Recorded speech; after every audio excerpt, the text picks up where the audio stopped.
காலம் மாறிடுச்சு நண்பர்களே. 2026 ஒரு காலத்துல இந்தியா அமைதியான நாடு, யாரையும் எதிர்க்காதுன்னு சொன்ன உலகம் இன்னைக்கு இந்தியாவை பார்த்து வியந்து நிக்குது. ஏன் தெரியுமா? நம்ம பக்கத்துல இருக்கிற சைனா இந்தோ பசிபிக் கடல்ல தன்னோட ஆதிக்கத்தை நிலைநாட்ட துடிக்குது. இன்னொரு பக்கம் பாகிஸ்தான் பொருளாதாரத்துல விழுந்தாலும் மறைமுக போர் நிறுத்தல. ஆனா இந்த ரெண்டு சவால்களையும் சமாளிக்க இந்தியா எடுத்திருக்கிற விஸ்வரூபம் தான் இன்னைக்கு உலகத்தோட தலைப்பு செய்தி. இறக்குமதி செஞ்சு துப்பாக்கியை வச்சுக்கிட்டு இருந்த ராணுவம் இன்னைக்கு உலக நாடுகளுக்கு ஏவுகணையை விற்கிற அளவுக்கு உயர்ந்திருக்கு. சும்மா பேருக்கு இல்லைங்க, புள்ளி விவரங்கள் சொல்லுது 2026 இந்திய ராணுவம் எவ்வளவு பவர்ஃபுல்னு. பாகிஸ்தான் பின்னுக்கு தள்ளி சைனாவோட கண்ணுல விரல விட்டு ஆற்ற அளவுக்கு நம்ம கிட்ட என்னென்ன புது ஆயுதங்கள் வந்திருக்கு. 6.25 லட்சம் கோடி பட்ஜெட்ல ராணுவம் என்ன மேஜிக் பண்ணி இருக்கு. வாங்க ஒரு முழுமையான ஆய்வு பார்க்கலாம். முதல்ல நம்ம இடம் என்னன்னு பார்ப்போம். 2025 முதல் 26 வரை குளோபல் ஃபயர் பவர் அறிக்கையின்படி உலகத்திலேயே 4வது மிகச்சிறந்த ராணுவமா இந்தியா கெத்தானிக்குது. அமெரிக்கா, ரஷ்யா, சீனா, அதுக்கு அடுத்து நம்ம தான். இங்க கவனிக்க வேண்டிய விஷயம், நம்மளோட பவர் இண்டெக்ஸ் ஸ்கோர் 0.1184. இது வெறும் நம்பர் இல்ல. நம்ம கிட்ட இருக்கிற 51 லட்சம் வீரர்கள், நம்மளோட பொருளாதாரம், அப்புறம் நம்ம கிட்ட இருக்கிற இயற்கை வளங்கள், இது எல்லாத்தையும் கணக்கு போட்டுதான் இந்த ரேங்க் கொடுத்திருக்காங்க. நம்ம பரம எதிரியான பாகிஸ்தான், அவங்க நிலைமை ரொம்ப மோசம். பொருளாதார நெருக்கடியால 9வது இடத்துல இருந்து 12வது இடத்துக்கு சறுக்கிட்டாங்க. ஆனா சீனா அவங்க 3வது இடத்துல இருந்தாலும் அவங்களுக்கு பெரிய தலைவலியா இருக்கிறது நம்மளோட எல்லை பாதுகாப்பு தான். இப்ப நம்ம தரைப்படை எப்படி தன்னை மாத்தி இருக்குன்னு பார்ப்போம். 10 வருஷத்துக்கு முன்னாடி போர்னு ஒண்ணு வந்தா நம்ம படைகள் எல்லையை தொடுறதுக்கே பல வாரங்கள் ஆகும். ஆனா 2026 இந்திய ராணுவம் ஃபாலோ பண்றது கோல்ட் ஸ்டார் டாக்டரின் மாதிரி ஒரு புது டெக்னிக். அதுதான் IBGs எனப்படும் இன்டகிரேட்டட் பேட்டில் குரூப்ஸ். இது ஒரு சின்ன படை பிரிவு தான். ஆனா இதுக்குள்ளேயே பீரங்கி இருக்கும், ஏவுகணை இருக்கும், ஹெலிகாப்டர் சப்போர்ட் இருக்கும். போர் அறிவிப்பு வந்த 12ல இருந்து 48 மணி நேரத்துக்குள்ள எதிரியோட எல்லைக்குள்ள புகுந்து அவங்கள நிலைக்குள்ளைய வைக்கிறது தான் இவங்களோட வேலை. குறிப்பா பாகிஸ்தான் எல்லையில நிறுத்தப்பட்டிருக்கிற ருத்ரா மற்றும் பைரவ் படைகள் கண்ணிமைக்கிற நேரத்துல தாக்குதல் நடத்தக்கூடியவை. அடுத்தது லடாக். சீனா கூட நமக்கு இருக்கிற பிரச்சனை பனிமலைகள்ல தான். அங்க பெரிய பீரங்கிகளை கொண்டு போறது கஷ்டம். சீனா அவங்க கிட்ட இருக்கிற டைப் 15 பீரங்கிகளை வச்சு மிரட்டினாங்க. ஆனா இந்தியா சும்மா இருக்குமா? பதிலுக்கு நம்ம இறக்கினதுதான் ஜோராவர் லைட் டேங்க்.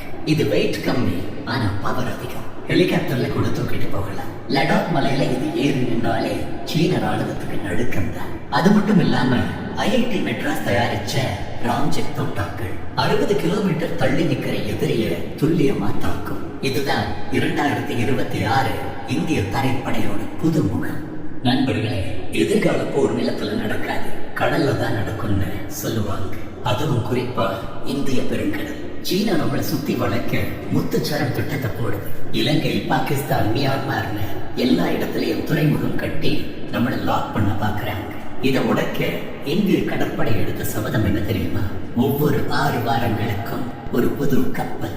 ஆமா, நீங்க கேட்டது உண்மைதான். 2026 இந்தியாவோட கப்பல் கட்டும் வேகம் அந்த அளவுக்கு அதிகரிச்சிருக்கு. இப்போ நம்ம கிட்ட 2 விமானம் தாங்கி கப்பல்கள் தயாராக இருக்கு. ஒண்ணு INS விக்ரமாதித்யா, இன்னொன்னு நம்ம ஊரு INS விக்ராந்த். ஆனா உண்மையான கேம் சேஞ்சர் எது தெரியுமா?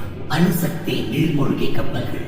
INS அரிகாட் கப்பல் இருந்து பாயிர K4 ஏவுகணை தண்ணிக்கு அடியில யாருக்கும் தெரியாம மறைஞ்சிருந்து 3500 கிலோமீட்டர் தூரத்துல இருக்கிற இலக்கு இது தாக்கும். அதாவது நடுக்கடல்ல இருந்தே எதிரி நாட்டோட முக்கிய நகரங்களை நம்மளால குறிக்க முடியும். இது கையில இருக்கிற வரைக்கும் எந்த நாடும் நம்மள அவ்வளவு சீக்கிரம் சீண்டாது.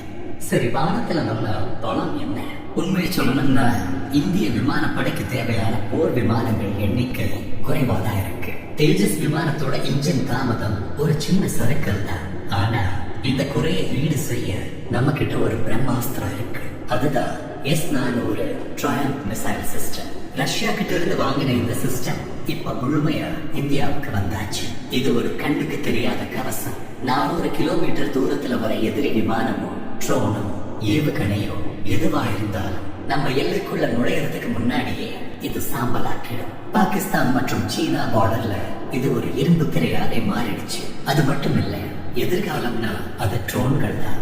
இந்தியாவோட காதக் ஸ்ட்ரோன். இது ரேடார்ல சிக்காம எதிரி குகைக்குள்ளேயே போய் தாக்கிட்டு வரும். 2026 ஆளில்லா விமானங்களோட ஆதிக்கம் இந்திய விமானப்படையில அதிகமாயிடுச்சு. ஆயுதங்கள் மட்டும் முக்கியம் இல்ல, அங்க போறதுக்கு ரோடு வேணுமே. சைனா எல்லை பகுதியில ஜியாகாங்கிற பேர்ல கிராமங்களை கட்டி ராணுவ தேவைகளுக்கு பயன்படுத்துறாங்க.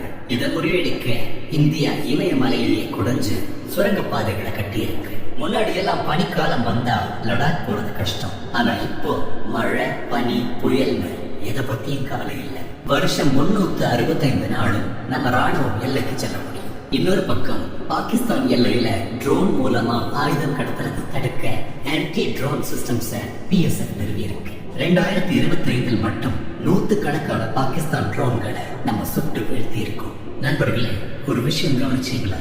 2014 வெறும் 1000 கோடிக்கு பாதுகாப்பு உபகரணங்கள் ஏற்றுமதி செய்த இந்தியா 2025 இருந்து 26 23,000 கோடிக்கு மேல ஏற்றுமதி பண்ணுது. ஆர்மீனியா, பிலிப்பைன்ஸ், பல நாடுகள் இந்திய தயாரிப்புகளை நம்பி வாங்குறாங்க.